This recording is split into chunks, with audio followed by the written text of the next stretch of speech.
బలంగా వెళ్ళిన వాలకం నీ పరిస్థితి చూస్తుంటే చెంప చెల్లుమనిపించినట్టుంది.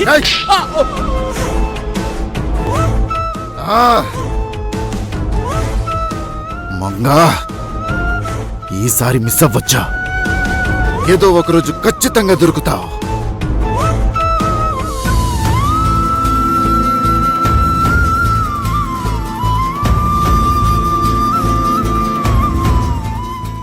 తనకు వీలైనంత త్వరగా ఆపరేషన్ చేయించాలి.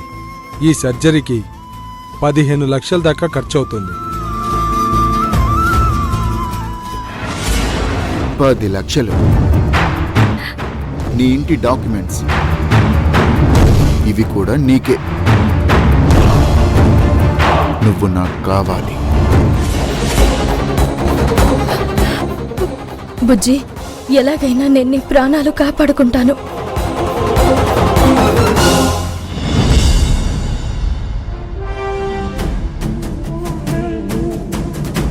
ఈ ఎలక్షన్ అయ్యేంత వరకు మీ కుటుంబం జాగ్రత్తగా ఉండాలి.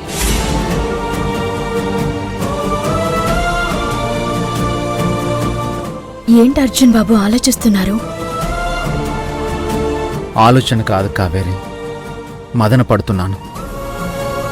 ఓ పక్క అమ్మ అంకిత అనే మాటలకి కోపం వస్తుంది, మరో పక్క వాళ్ళు నా వాళ్లే కదా, కాపాడుకోవాలి అనిపిస్తుంది. ఏం చేయాలో తెలియడం లేదు. అర్జున్ బాబు, మీ మనసేం చెప్తుందో మీకే అర్థం కావడం లేదు. అందుకే ఇన్ని పాటలు పడుతున్నారు. నిజానికి మీకు అత్తయ్య మీద గాని అంకిత మీద గాని ద్వేషం లేదు. జస్ట్ వాళ్ళన్న మాటలకి కోపగించుకుంటున్నారంతే. అది కాదు కావేరి, ఇంతకు ముందు కూడా అంకిత నన్ను... అంకిత అమాయకురాలు. తనకి లైఫ్ గురించి ఏమీ తెలీదు. వాళ్ళ పిన్ని అక్క చెప్పిన మాటలు విని మీతో గొడవ పడుతుంది.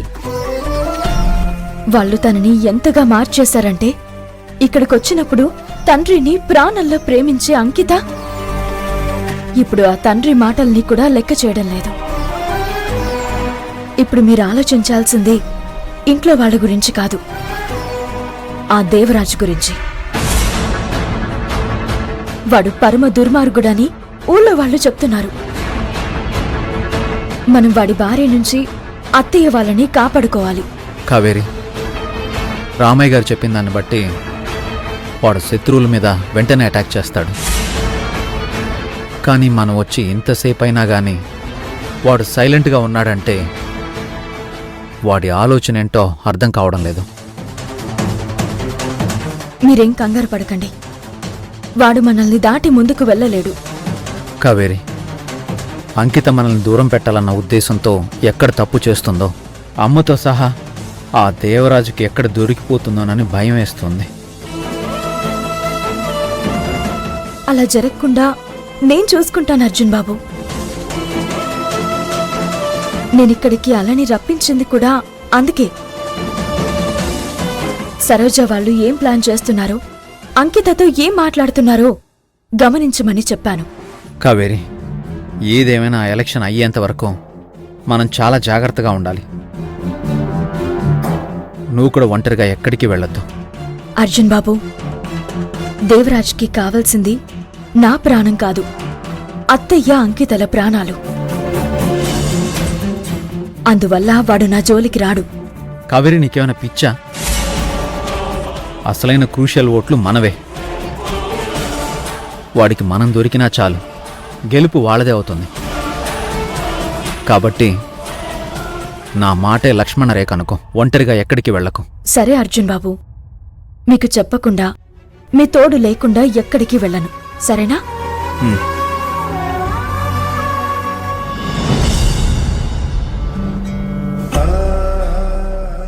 బుజ్జి,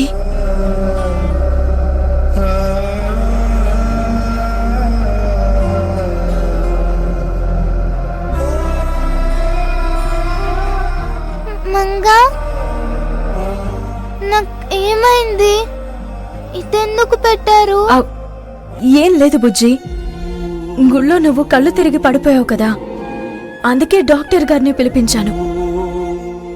ఆయనేమో మీ బుజ్జికి ఏమీ కాలేదు, ఎండకి కళ్ళు తిరిగి పడిపోయింది అన్నారు. అంతే. ఏదైనా అర్జెంట్ అయితే కాల్ చేయమ్మా. అలాగే డాక్టర్ గారు, ఇప్పుడే వస్తాను.